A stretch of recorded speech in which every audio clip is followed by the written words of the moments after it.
Marabout, ils ont fétichisme. Fétichisme, ils ont fétichisme. Maraboutisme, ils ont maraboutisme. Le maraboutisme, il a ici science. Il faut pas avoir de science. C'est du fétichisme, les amis, science est satanique. Jésus, mon Nzambe. Après, Marie, maman Nzambe. Si vous voulez comprendre, Jésus, mon Nzambe. Marie, maman Nzambe. Marie, il y a d'ailleurs, beaucoup de gens sont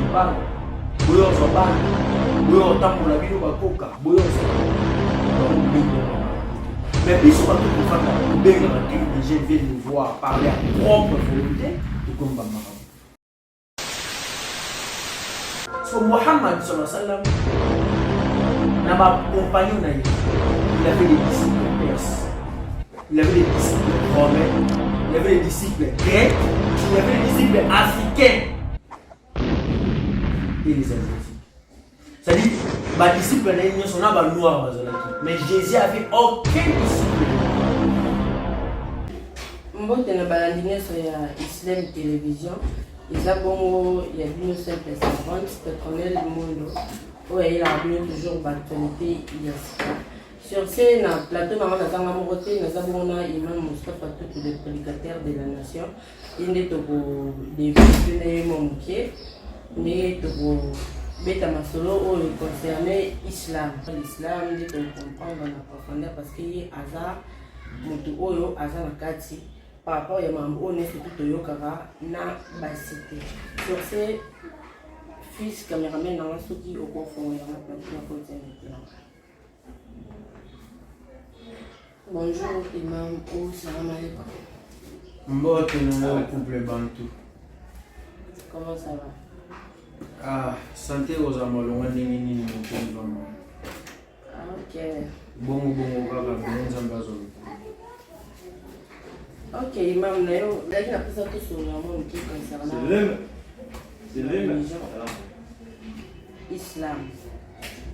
Balandia, Islam Télévision, c'est quoi vraiment l'islam?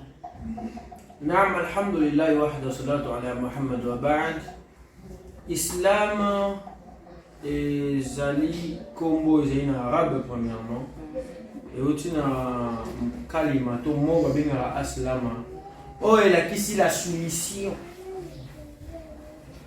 Islam est ici la soumission, c'est-à-dire koto sanzambe ndenge longo babi penzambe ni nzambe le tout kakao islam est zanganini bamizima ba marabout bamizima bandoki bamizima buka kama tu makolo soki ba kufi bamizima basala ka boy peu importe où tu kaka tamba lo bango zonga kaka na signification ya kombo au mona nyoso neza contraire ils na cohésion te na signification ya religion to pena enseignement de base ya islam est ici koto sanzambe moko azana mosanganité azana mosalicité na bonzambe na ye azana évité azana zambe le tout puissant pe koto saye ndenge longo bani de oya pekisi oti oyo atili dosani les significations ya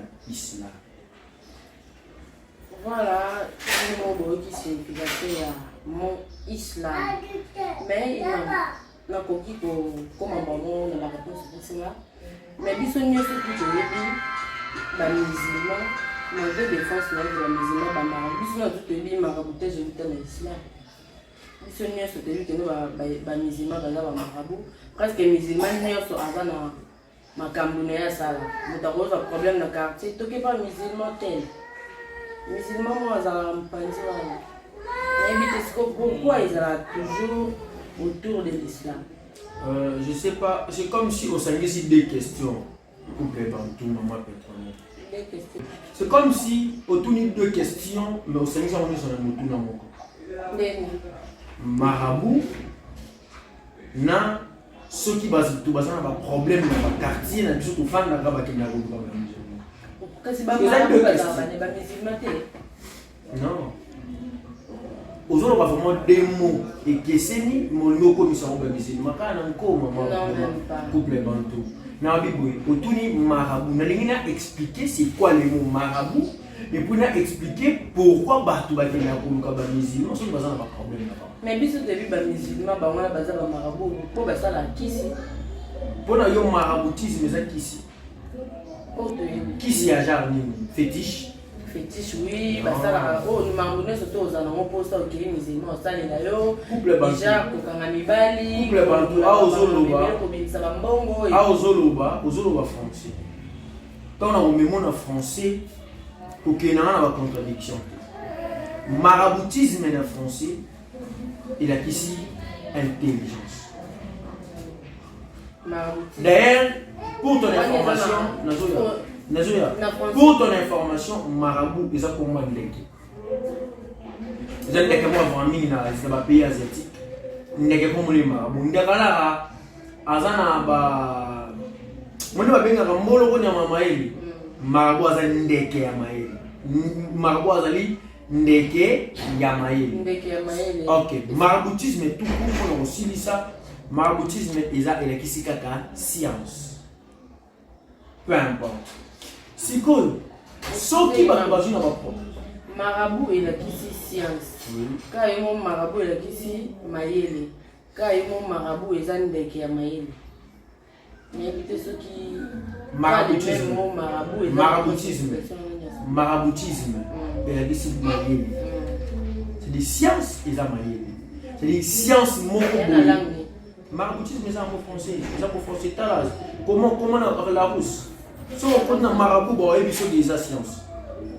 C'est-à-dire que mon tonion, c'est pour compléter et pas un mot. Médecine, c'est un marabout. Mon tafoli, mon toliboum, adimisi michopo. Absokoli michopo, azongisi, atekisi, atongi, pe moto atelemi, c'est un marabout. C'est un marabout spirituel. Très bien. Très bien. Très bien. Les limites qu'on a mais qu'on éclaircir avant on en a nous, mais qu'on ça bateau, marabout et fétichisme. Fétichisme et fétichisme, marabout et maraboutisme et maraboutisme. C'est-à-dire maraboutisme il y a ici science. Tout celui qui a science. C'est-à-dire fétichisme et science satanique. Les gens vous comprendre. Mais maraboutisme là c'est la science. C'est-à-dire motakoza na science ya mabe babengi marabout, motakoza na science ya malamu, science divine babengi marabout. Exacté que musulmans ça marabout, pour musulmans ça musulmans, maraboutisme ça maraboutisme. D'ailleurs, maraboutisme existait avant l'islam.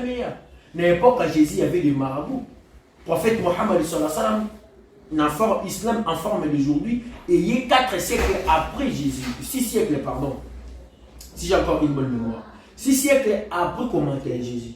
Parce que Jésus a tiré déjà maraboutisme. Pour que tu correctes ça,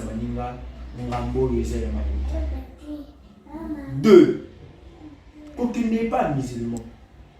Aucun n'est pas musulman. Pour ça, moi aussi. Moi, je suis à quel musulman, ça veut dire prière, tu viens dans le doigt où il y a ici invocation. Peut-être moi, si on a un problème spirituel, il y a famille dans le bango. Ils allaient empêcher y afin d'être tranquille dans la libala na yi. Tant que bon noki encadré et candidat. Il faut aller consulter un marabout ou un imam. Sinon, faut consulter. Et alors pourquoi soka mutaye et pas banizema pas de solution dans les yemoko abomis de la solution qui maman est-ce que vraiment question on a des gros problème moto ya bateau il dit ça il y a combien de bateaux avant l'IA fa question combien de gens avant Alia il faut attendre négocier. C'est pareil, il y a des gens qui ont des problèmes spirituels en lui, il est spirituellement faible.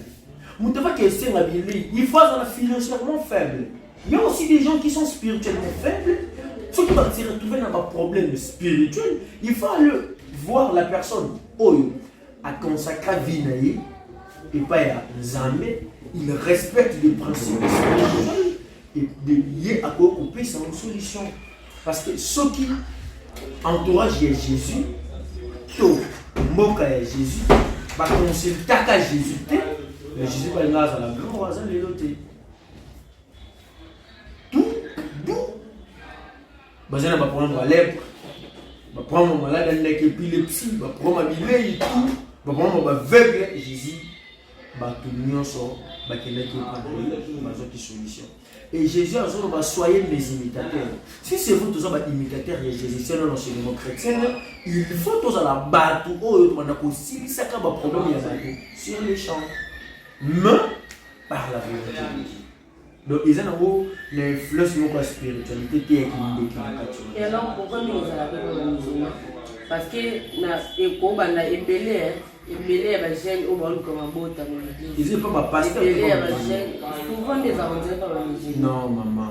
Oui. Parce que les gens ont des musulmans, les gens ont des musulmans, les bazolu kabe baulu ko bobota baulu ko ba mabala wa samela depuis babanda samela mais so siko babi ke na baye pa ba musulman les pas musulmans ne amono azi on na ndenge mo boye puis il faut ka esa donc c'est que tous les musulmans au bazana pouvoir wana yo pesa ba solution. Je pas dit tous les musulmans. Et alors moi je pas les musulmans qui n'ont pas général. Non, ba musulmans bazana maîtrise ya spiritualité que basé belé. Na le bis de définition islam awa oki makamwana na kati ya babaki na consulter bato non isa bila si kondimaka nzambe moko ko sanctionner eloko mususu tazaka alié moko de tout puissant o amona na raté o ali ate andela ta botama te nzambe azalaka moko na vrai enseignement mais la enseignement ba toujours mon enseignement de base de l'église catholique c'est la trois personnes en Dieu. Enseignement chrétien, c'est Dieu le Fils aussi, les groupe de prière. Dieu le Fils, c'est Jésus. Ben oui, tant déjà que Dieu le Fils, Dieu le Père. Tu vas pas combien de personnes différentes. Parce que l'islam est à Abota, Nzamba, Abota, à l'islam est la miyalid, ou la miyulad, ou la miyakullah, ou kufan ahad. Abota te Nzambe, Babota epete Nzambe, azali yemoko, et l'eau que Kukani n'est pas mokili. C'est-à-dire, c'est biso na chrétien. Les chrétiens vont dire Dieu au nom du Père et du Fils et du Saint-Esprit. Ils croient dans trois personnes en Dieu. Le groupe de réveil va dire Dieu le Fils, Dieu le Père. Qui est encore plus loin que Maria, le maman Nzambe, mon conjoint c'est-à-dire Jésus, mon Nzambe. Après Marie, maman et Nzambe. Si vous n'avez pas comprendre dans votre Jésus, moi et Nzambe. Marie a commis maman et Nzambe ou Marie n'est à Jésus. C'est-à-dire enseignement c'est pour faire dater parce qu'il a créé dans ma boucle là-bas. Mais biso musulman to bi Nzambe azaka mo. Cela ne fait pas que musulman nion sont nés à sa moto ya yamba to c'est on va prier non. Musulman nion sont à moto azo ndima Nzambe moko azo sambela Nzambe 5 fois par jour. Atiki onzamba pekisi asali onzamba nde musulman so ba musulman lokola biso oyo asali nde ba effort à se priver na bakambo misusu pona kokotaka ba problème ya bato parce que nzamba yebisi biso na Coran laqad ja'alna li kulli ummatin aduwwan min al-ins wal jinn na tena chaque communauté na tena bango ennemi ya mutu na esprit ennemi ya moto. Tu es ennemi à beaucoup de monde en a facile. Lui il m'aime pas, lui il me menace, lui il me fait ceci cela. Mais ennemi spirituel, on nous engage sur le cadre courant qui va ça. Avouez maman, il faut ça spirituellement fort. Donc voilà, quand il ne faut pas musulman, les enseignements islam. Parce que comme on a un problème, quand on a un problème, il y a un bateau. Les autres musulmans, maman coupe le bateau pour trouver le mal. Il y a des savants dans le bateau. Le pasteur, aujourd'hui c'est le dimanche, qui est dans l'église. D'ailleurs, beaucoup de gens benga rabato. Boyo zo libal, boyo zo bana, boyo tambola bino bakoka, boyo ça. Bango benga bomba marabuté. Mais biso bato pour fanda to benga raté, les gens viennent nous voir parler à propre volonté, tout comme ba marabuté. Voilà. Nazasir to sololi avec le temps to yeba soumingi. Pourquoi l'islam est fondé toujours en arabe? Nous sommes en arabe.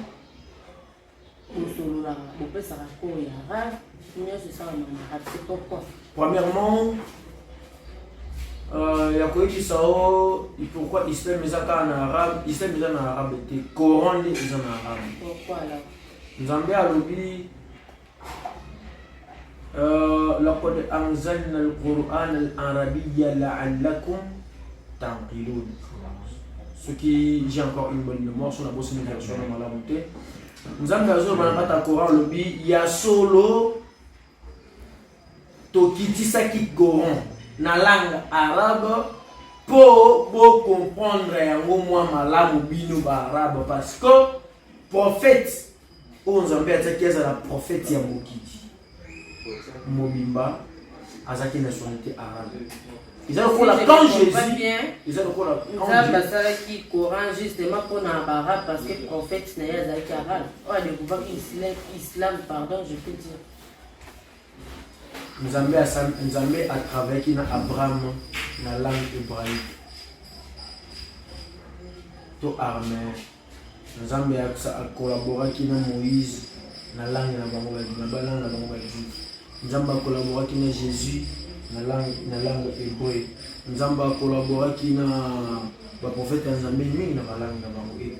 Tant comme qui a collaboré en arabe et non les arabes en arabe.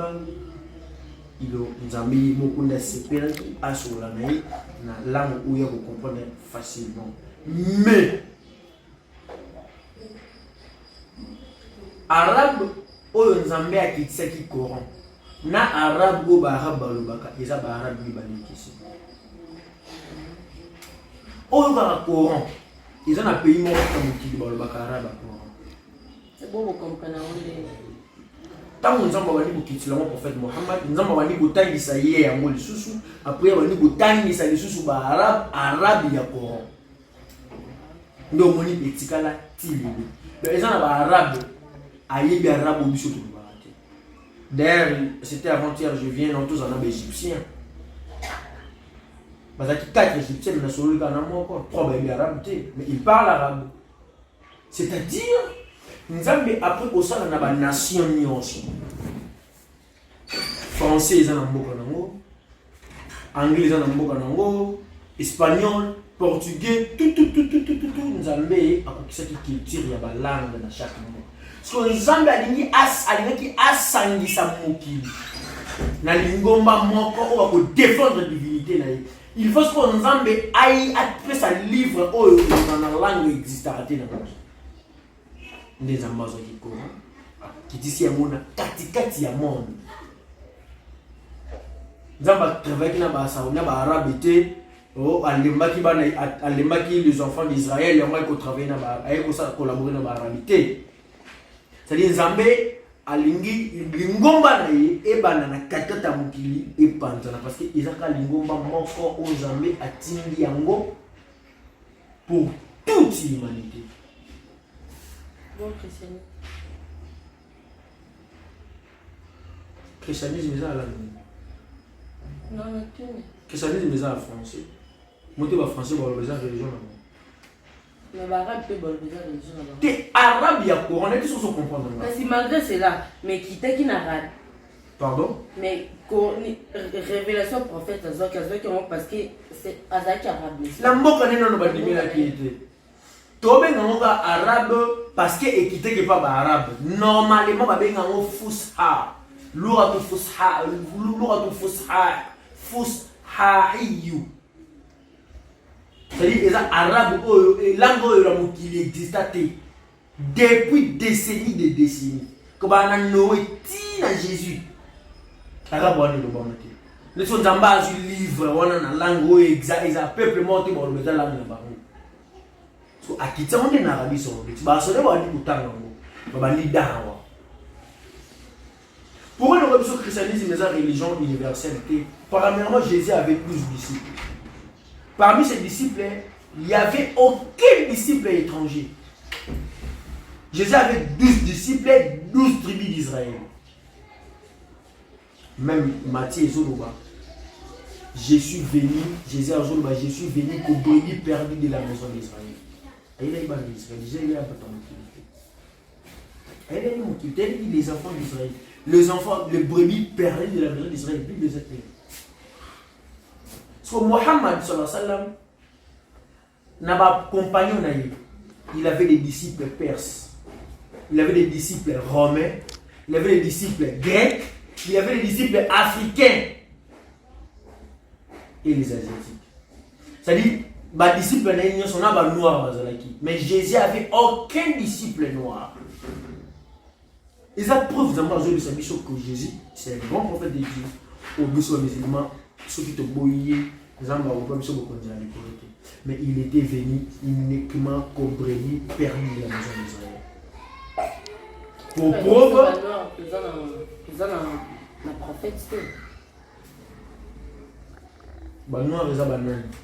Non, parce qu'au lobby, parmi les disciples, ils étaient un disciple noir, juste pour la banne d'Israël. Non, mais le prophète Mohammed a un disciple noir.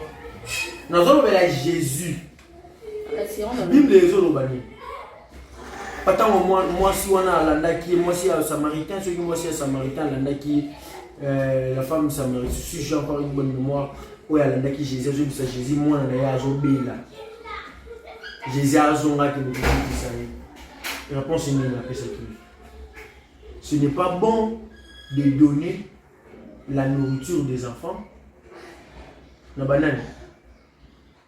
N'a pas paya, n'a pas tenu sous, tu n'as pas beau là. Mais malheureusement, ce qui prophète n'a le bela en moutou. Prophète n'a pas musulman. Et il a un problème dans mon qui. Moi, si n'a pas ça dans la Jésus, il y a oublié que ça moi. J'habite, et ça m'a la moto qu'on a dit, il y a bateau au ça n'a pas mort. Jésus a considéré la fille comme étranger, c'est-à-dire sa mission n'était pas pour les étrangers. Pour moi, si on a un étranger.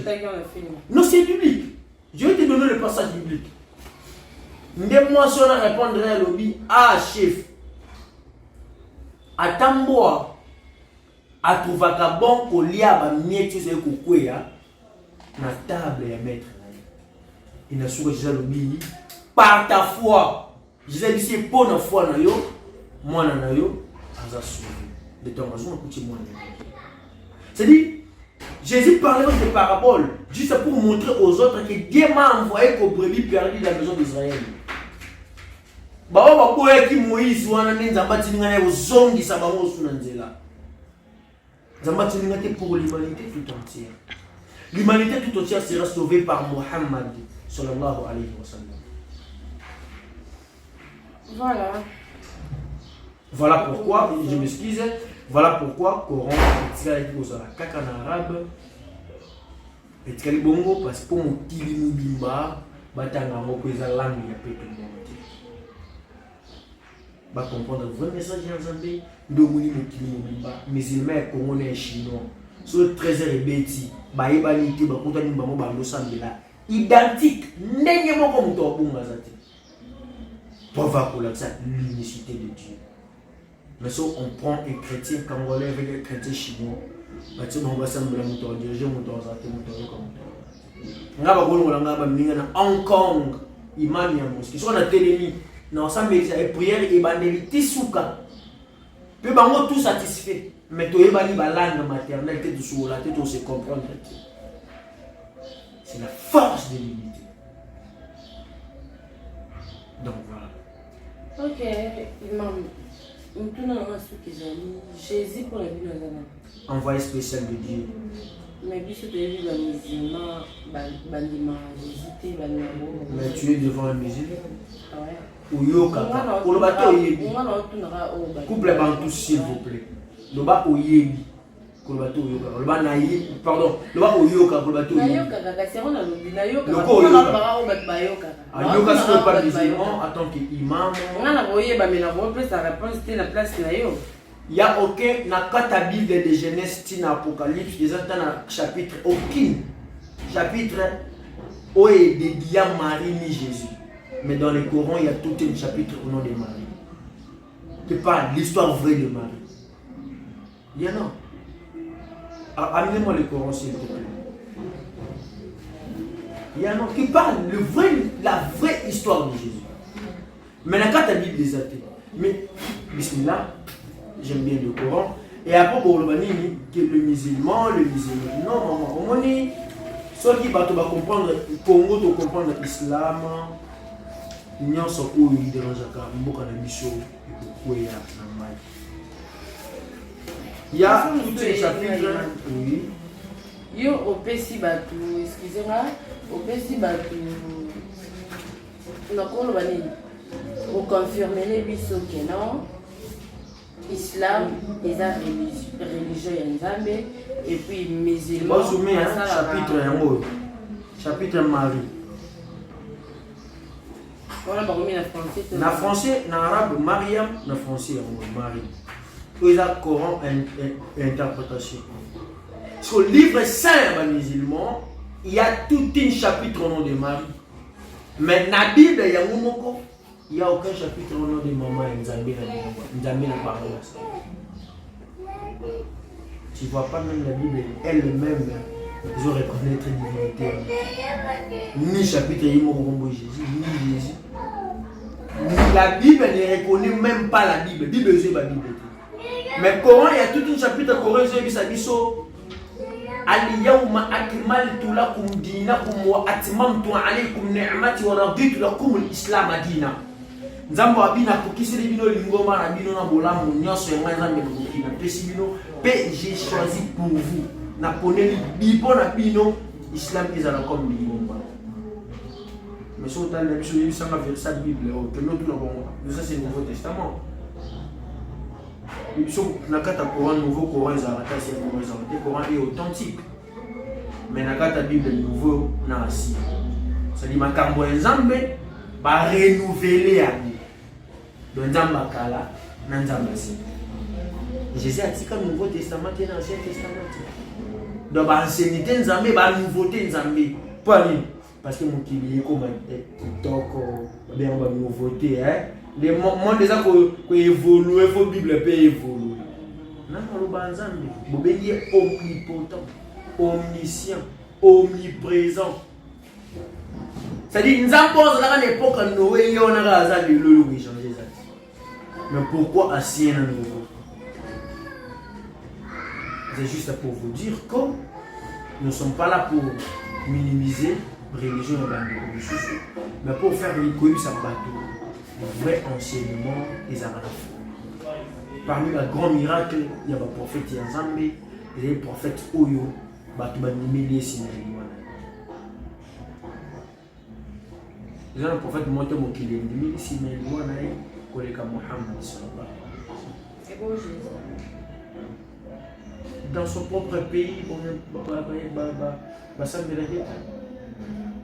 il y a des gens où il était envoyé de Dieu, il était venu couvrir de la maison d'Israël, à Kenaki, à Ozonga pour assurer sa mission. La Bible, il n'est prophète chez soi, n'est-ce pas? C'est pour moi que ça dit. Sur le Coran de Sibiso, pour moi, je suis malamu, was almanu wa hawla. Pour moi, je suis malamu, tout le monde va s'appeler. C'est déjà des livres différents. Peut-être, il m'a mis à défendre pour les religions d'ailleurs. Ça peut te coûter un chrétien à se défendre peut-être comme il faut. Mais il faut avoir pas preuve. Preuve des années. Tu peux essayer à Zama. Tu as une preuve à ta mort. Tu n'as pas pourquoi. Coran ou Muhammad n'a été même. Oui. Tout non. Azat.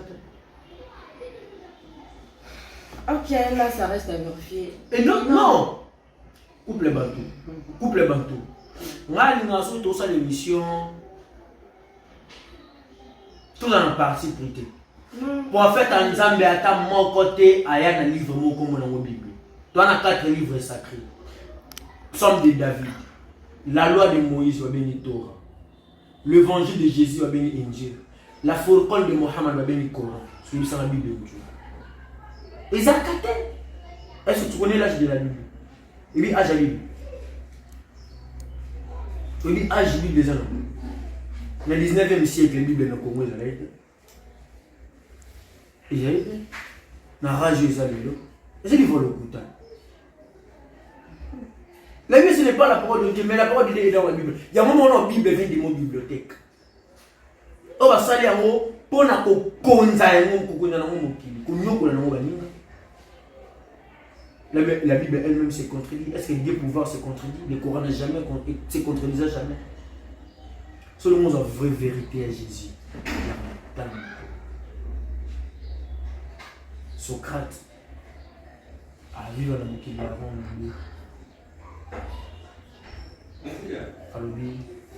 la Bible n'existe pas. La parole de Dieu, la Bible ce n'est pas la parole de Dieu, mais la parole de Dieu est dans la Bible.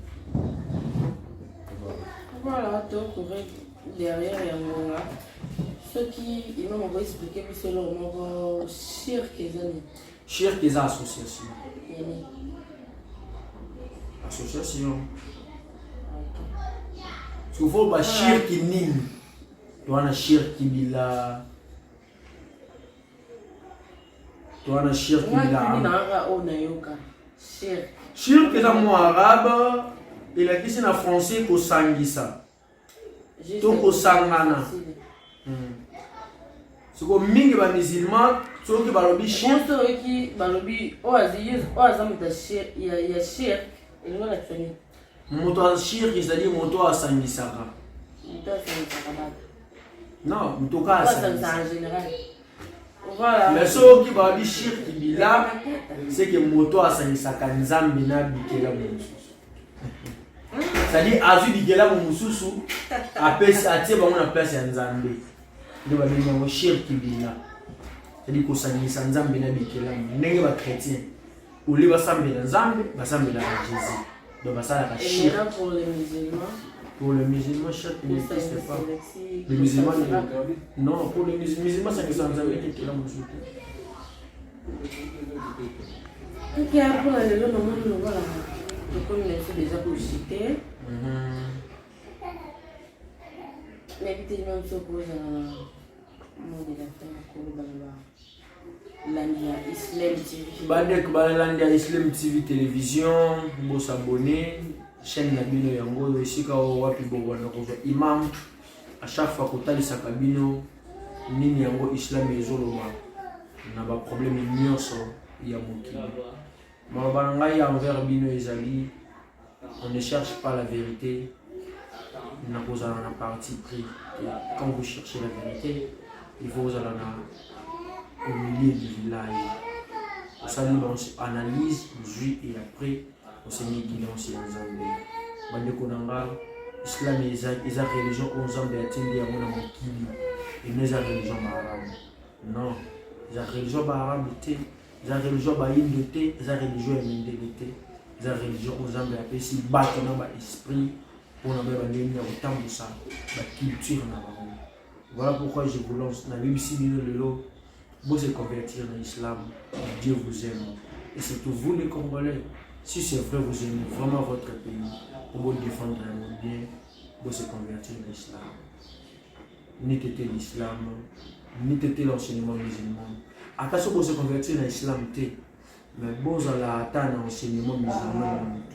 Et que les minotants sont à la poste à venir et gérer dans le cas où puis comment tout droit. Aussi longtemps que vous êtes là dans nos amis. Aussi longtemps que vous êtes là dans le cabine aussi ma bolobi au nom de Kingandi Songoro Pakala. Aussi longtemps que vous êtes là dans le bino du banda et beaucoup de vous êtes là dans le Kemuki. Aussi longtemps que vous êtes là dans le pouvoir où il y a le monde qui est dirigé. Wallahi, Islam, que vous avez changer à table. Et vous les imams, la communauté musulmane, vous êtes responsables dans le cas des autres ils ont coûté cher dans ce pays. Parce que vous êtes censés à cause de la modèle. Maintenant, vous finissez l'islam. Mais je vais vous dire une chose. L'islam est océan. L'islam est océan. Ça a été mis en Suriaka. L'islam est rejeté en Coran. يريدون أن يطفئوا نور الله بأفواههم والله متم نوره ولو كره المشركون. Je vous remercie partout où vous êtes. Wassalamu alaikum wa rahmatullahi wa barakatuh. Voilà, tout le émission je demande à tous mes fans de s'abonner massivement à Islam TV. Et si quand puis partout et pour le mabino, pour un des places de beaucoup dans tout au bête ma semaine sur concernant religion, culture, politique, tout ça. Les abonnés personnels du monde, comme appeler la pathologie, pourquoi pas Malayulis Milimo. Je profite aussi de saluer Mala Idrissa et pourquoi pas Christian V. Bouzoulou, Issa Haïd et pourquoi pas mon boss Islam Tutu, l'international, a pris une opportunité devant Bino. Je vous remercie. À la prochaine. On a le même numéro, la même chaîne. Vous vous abonnez massivement. Bye.